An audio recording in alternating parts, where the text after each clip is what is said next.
We are only 8 months into the new decade and people are already calling the sneaker the most hyped sneaker of the decade. Let's talk about why the Air Jordan 1 DIOR is probably not as good of an investment as you think it is. But first, here's a word from our sponsor, Addict. Addict is a fast and effective bot you can use on your phone. They're going to be restocking very soon with limited copies, so make sure you click the link in the description below to make sure you stay notified when they restock, and I'll leave all of their social media information down below, so make sure to go check them out. Now, let's get on with the video.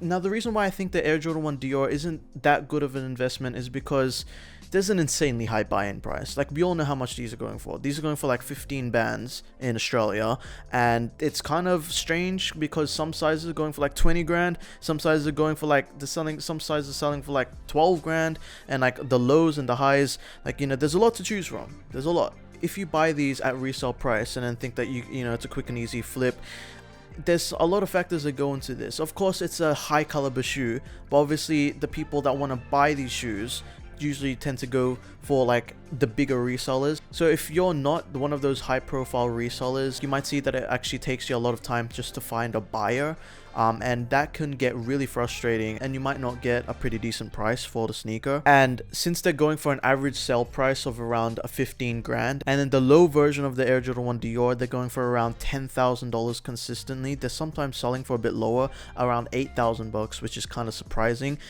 considering that they only made 8,500 pairs of the Air Jordan 1 High, but those are going for more than the Air Jordan 1 Lows. And if you guys didn't know, they made only 4,700 pairs of the Air Jordan 1 Low with the DIOR collaboration. So that's kind of odd to me, because obviously if they made less of a sneaker, shouldn't they tend to go for more higher prices? So to me, that's still kind of confusing, but numbers don't lie. The Air DIOR Highs are going for a much higher price.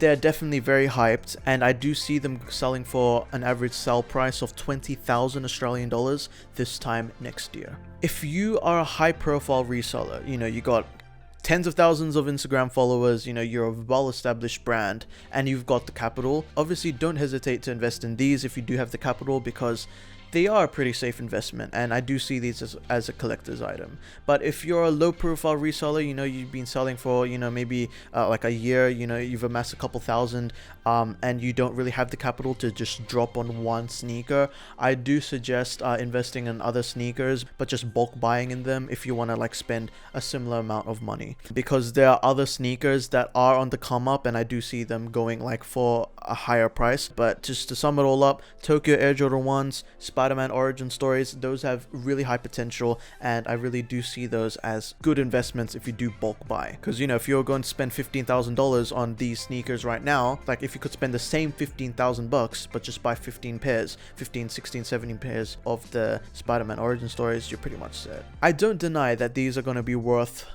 a heck ton of money in the next couple of years. I really estimate these to be doubling in value within the next 3 years. So from $15,000 to being worth close to $30,000 within the next 2 to 3 years. But if we look at the percentages, that's only a percentage increase of 100% from 15 doubling to 30.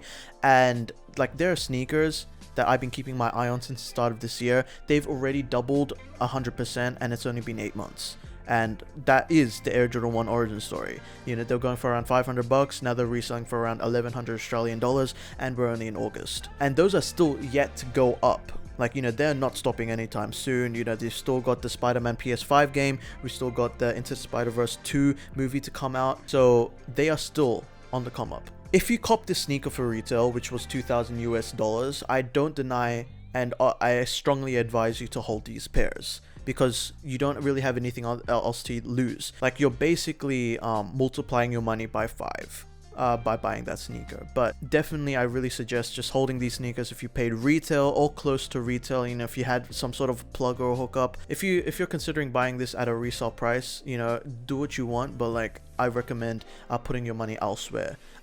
That can bring you a higher return on investment when you do decide to sell. But all in all, you know, it's a pretty limited sneaker, obviously one of the most hyped sneakers of the decade, and probably one of the most hyped sneakers that we're going to be seeing this decade. So they've definitely earned their place as one of the most highly sought after sneakers that we're going to be seeing for a long time.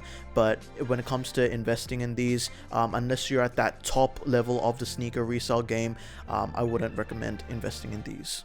I just want to say it's crazy how a sneaker that was made in 1985 made for playing basketball in has now been made mainstream in the sneaker culture and in the fashion culture, and is now seeing collaborations with high profile and caliber brands such as Dior. That just is insane to me.